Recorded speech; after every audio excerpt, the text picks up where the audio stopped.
Hello student, welcome back to the science class videos. In previous video we will study about air, land bridge, sea bridge. Okay, now in this video we will start a new point, water. About 3/4 surface of the earth is covered with water. अब हम इस chapter में water के बारे में जब पढ़ने वाले हैं तो हमें जान लेते हैं कि अर्थ जो है प्लेनेट, उसका 3/4 सरफेस जो है वो किससे घिरा हुआ है, किससे कवर अप है, पानी से। River, lake, pond and sea are the main source of water. और अब वहाँ पर मेन सोर्सेज वाटर के क्या हो गए? नदी, झीलें, तालाब और समुद्र जो है वो उसके मेन सोर्सेज हैं वाटर के। Water is not only present on the earth, it is also present in our body. और साथ ही साथ हम ये भी जानते हैं कि वाटर ना ही सिर्फ अर्थ के ऊपर है, बल्कि हमारी ह्यूमन बॉडी जो है वो भी वाटर से ही बनी हुई है। इट मीन्स हम कह सकते हैं कि 70% जो ह्यूमन बॉडी है वो पानी से बनी हुई है। Water change it's state by the process heating and cooling. Now water जो है वो अपने स्टेट जो है चेंज करता है कब? जब या तो वो गर्म होगा या फिर वो ठंडा होगा। तो हमने प्रीवियस क्लासेस में भी एक चैप्टर पढ़ा है वाटर के बारे में, जिसमें हमने वाटर की 3 स्टेट के बारे में डिस्कस किया है, सॉलिड, लिक्विड एंड गैस। वह फिर से हमको हम एक बार रिपीट करते हैं। Now come to the evaporations. अब इवापोरेशंस क्या होता है तो हिंदी में समझे उसको बोलते हैं वाष्पीकरण। So the sun heat the water and changes it into water vapour. तो सन जो है क्या करेगा? वाटर को हीट करेगा, गर्म करेगा, तो वो जो वाटर है किस में कन्वर्ट हो जाएगा? चेंज होकर के वाटर वेपर में। मतलब वाटर अभी लिक्विड स्टेट में था और वो कौन से स्टेट में कन्वर्ट हो गया? गैसियस स्टेट में। अब वो वेपर बन चुका है। So this process is called evaporations. Evaporation take place at faster rate if. अब इस पूरी प्रोसेस को क्या बोलते हैं? इवापोरेशन बोलते हैं। कब? जब सन जो है वाटर को हीट करके चेंज करेगा किस में? वाटर वेपर में।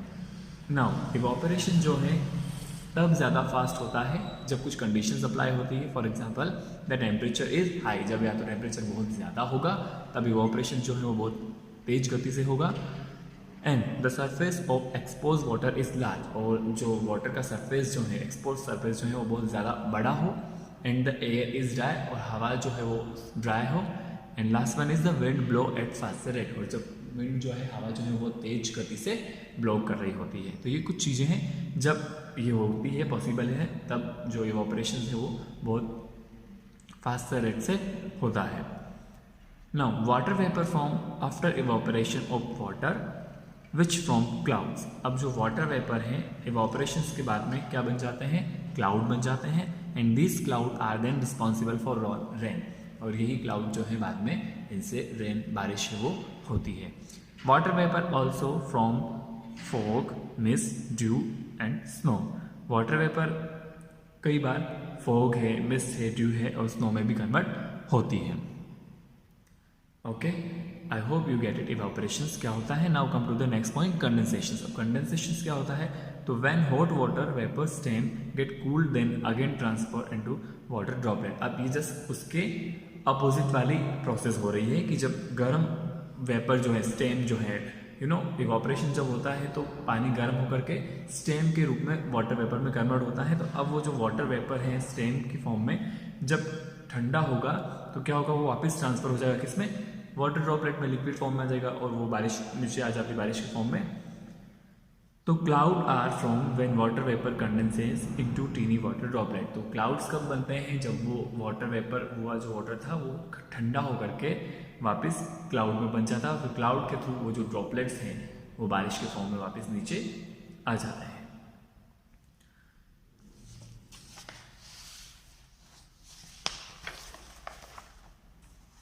Mainly water is present in 3 form: ice, water, vapour. Mainly अगर हम बात करें तो वाटर 3 फॉर्म में प्रेजेंट होता है। आइस मतलब सॉलिड फॉर्म में है, वाटर मतलब लिक्विड फॉर्म में है, और गैसेस की फॉर्म में अगर हम बात करें तो वो वेपर की फॉर्म में होगा। But some other forms are also there which are fog, hail, snow and dew. अब कुछ और भी फॉर्म है वाटर की जिसके अंदर वाटर पाया जाता है, उनके बारे में भी हम डिस्कस करते हैं। When thick cloud are formed just over the surface of the ground, it form fog. क्या होगा? जो क्लाउड्स हैं, थिक क्लाउड्स जो हैं, बिल्कुल कहाँ पर बनते हैं? जब हमारा जो ग्राउंड का सरफेस है बिल्कुल नीचे सतह पर जब ग्राउंड के ऊपर क्लाउड जो है वो बनते हैं तो उस फॉर्म को हम क्या बोलेंगे, फॉग। फॉग मतलब कोहरा। जब आप लोग देखते हो सर्दियों के अंदर बिल्कुल बहुत कम दिखाई देता है, दूर तक का दिखाई देता है, बिल्कुल वाइट वाइट सा नजर आता है बिल्कुल ग्राउंड के ऊपर, तो उस चीज़ को हम बोलेंगे फॉग। नेक्स्ट है when rain drop pass through the cold region they freeze and become hail. अब जो रेन ड्रॉप्स हैं वो कोल्ड रीजन के अंदर जब पास आउट होती है और बिल्कुल फ्रीज हो जाती है तो उस समय उस स्थिति को बोलेंगे हम हेल। बिल्कुल जो ओले टाइप से गिरते हैं, अगर आपने कभी बारिश में देखा होगा, वो वाइट वाइट से गिरते हैं ओला, उनको बोलते हैं हम हेल। जब बारिश है वो बारिश जो है, बारिश का जो पानी है वो बहुत ज़्यादा ठंडा होकर के फ्रीज हो जाता है और वो कन्वर्ट हो जाता है किसमें, हेल में। नाउ नेक्स्ट है when water droplet are suddenly cooled and freeze then they change into snow. अब स्नो जो है नॉर्मली ठंडे प्रदेशों में होती है, जो पहाड़ी माउंटेन एरिया है जैसे जम्मू कश्मीर है, हिमाचल प्रदेश है, वहाँ पर क्या होता है कि जो बारिश में वो स्नो के फॉर्म में गिरती है, जब वो बहुत ज़्यादा ठंड बढ़ जाती है वहाँ पर, तो क्या होता है कि जब वाटर ड्रॉपलेट जो है वो बिल्कुल ठंडी होकर के फ्रीज्ड हो जाए तो वो किस में कन्वर्ट हो जाती है, स्नो में कन्वर्ट हो जाती है। पता है वहाँ पे बारिश की जगह जो बर्फ़ गिरती है उसको बोलते हैं हम स्नोफॉल। नेक्स्ट है you see some teeny droplet on the leaves of plant and grass in the morning, this is called dew। अब आप लोगों ने देखा होगा कई बार जब आप लोग सुबह उठते हैं, कभी गार्डन में जाते हैं या बाहर अपने ग्राउंड पे देखते हैं, तो घास है या जो लीव्स हैं उनके ऊपर छोटी छोटी सी बूंदें जमी हुई रहती है पानी की ड्रॉपलेट्स, तो वो क्या है, उनको बोलते हैं हम ओस, उनको बोलेंगे हम ड्यू। जब नाइट टाइम में जब इन्वायरमेंट में बहुत नमी आ जाती है और बहुत ज़्यादा पानी रहता है तो वो फिर शाम रात के समय उन पत्तियों पर या उन घास के ऊपर वो जमने लग जाता है, छोटी छोटी बूंदों में हमें जब सुबह वो दिखता है वापस। So dew is form when the hot air condense in the night and appear as tiny droplet in the morning. ठीक है, ड्यू कब बनता है, जब गर्म हवा जो है वो रात के समय कंडेंस होकर के सुबह के समय वो छोटे छोटे ड्रॉपलेट्स के अंदर हमें दिखाई देगी, लीव्स के ऊपर या ग्रासेस के ऊपर।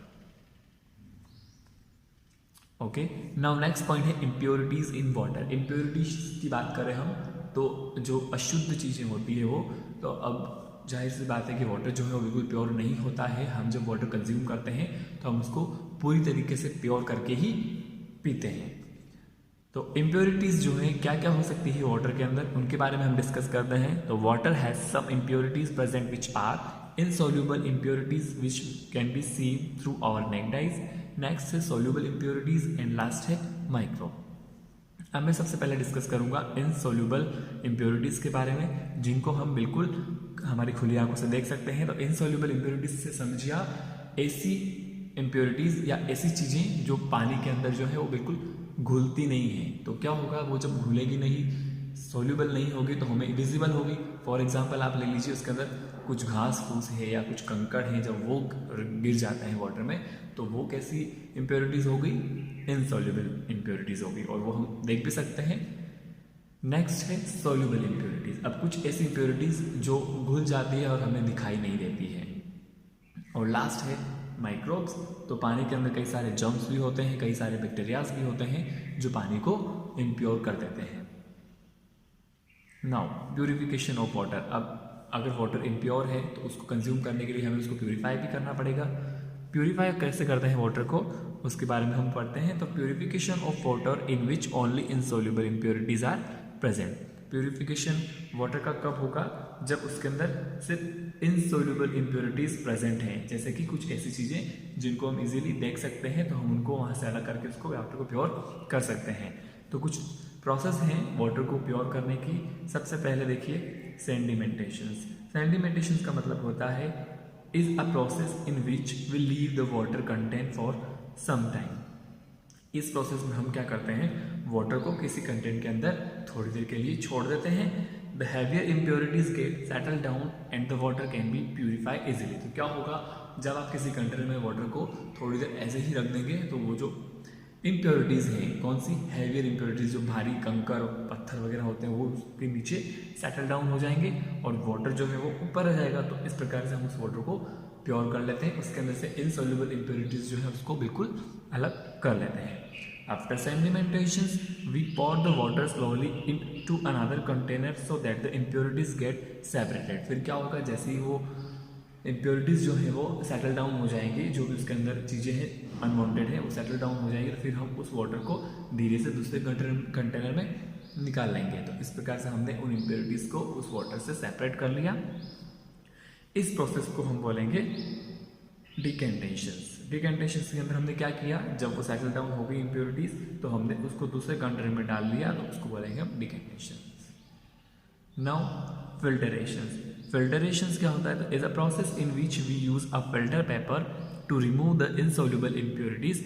We generally filter the ground water before drinking because it may contain some impurities. Filtrations में क्या होगा, हम उसमें एक फिल्टर पेपर का यूज़ करते हैं जो किस चीज़ को रिमूव करता है, इनसॉल्युबल इम्प्योरिटीज़ हैं उनको हटाने का काम करता है उस वाटर में से। नॉर्मली हम उस वाटर को फिल्टर करते हैं जो हम ग्राउंड वाटर पीने के लिए यूज़ करते हैं, उसको साफ़ करने के लिए हम क्या करते हैं, फिल्टर पेपर का यूज़ करते हैं। फॉर एग्जांपल जैसे आप लोग अगर हैंडपम्प से या मोटर से पानी निकाल रहे हैं तो आप उसको फिल्टर पेपर के थ्रू छान करके भी यूज़ कर सकते हैं, तो फिर उसके अंदर जो मिट्टी के कण हैं या पत्थर के कण हैं वो फिल्टर होकर के सेपरेटेड हो जाएंगे।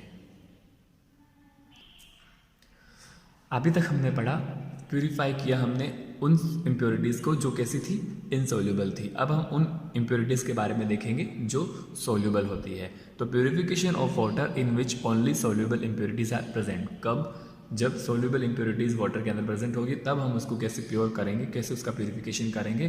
तो now see the first, boiling. Boiling सबसे सिंपल और सबसे ईजीएस्ट मेथड है किसी भी सॉल्युबल प्रॉपर्टी को, इम्प्योरिटीज़ को क्लीन करने का। सो इस प्रोसेस में क्या करना होता है कि in this process we heat the water. This is the simplest method for purification of water. क्या करना है, सिर्फ पानी को गर्म कर देना है, तो जैसे ही उसके अंदर कोई भी सॉल्युबल इम्प्योरिटीज़ हैं, कोई भी जर्म्स हैं, वो खत्म हो जाएंगे और आपका वाटर जो है वो बिल्कुल प्योर हो जाएगा, पीने लायक हो जाएगा। नेक्स्ट है क्लोरिनेशन। क्लोरिनेशन के अंदर क्या करना है, इस प्रोसेस के अंदर हम कुछ क्लोराइन जो है उसको ऐड करते हैं वाटर के अंदर ताकि जो उसकी जर्म्स हैं वो खत्म हो सके, मर सके। तो क्लोरिनेशन की जो प्रोसेस है, नॉर्मली लोग कुएं वगैरह जो होते हैं जहाँ पर बहुत बड़ी मात्रा में वाटर को स्टोर करके रखा जाता है, उसके अंदर थोड़ा सा क्लोराइन ऐड कर दिया जाता है जिसकी वजह से उसके अंदर जितने भी जर्म्स हैं वो सब मर जाते हैं।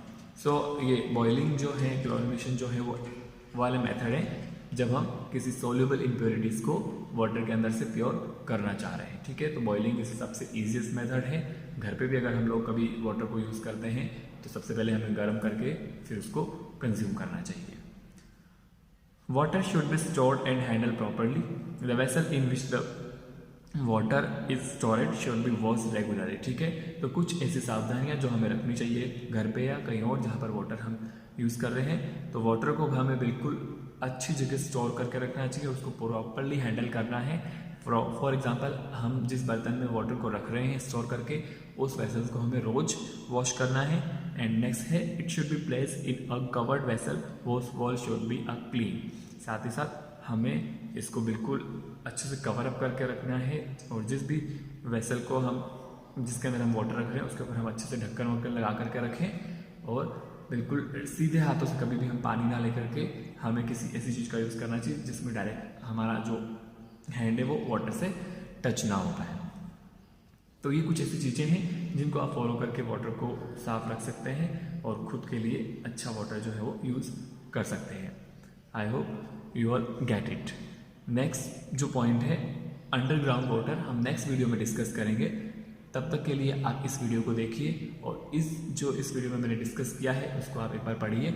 अगर आपको कोई डाउट है तो आप जब भी वीडियोस देखते हैं तो यूट्यूब के कमेंट बॉक्स में जा करके कमेंट करके मुझे बता दीजिए, तो मैं नेक्स्ट वीडियो में आपके डाउट को रिजॉल्व कर दूँगा। Get it. Thank you very much.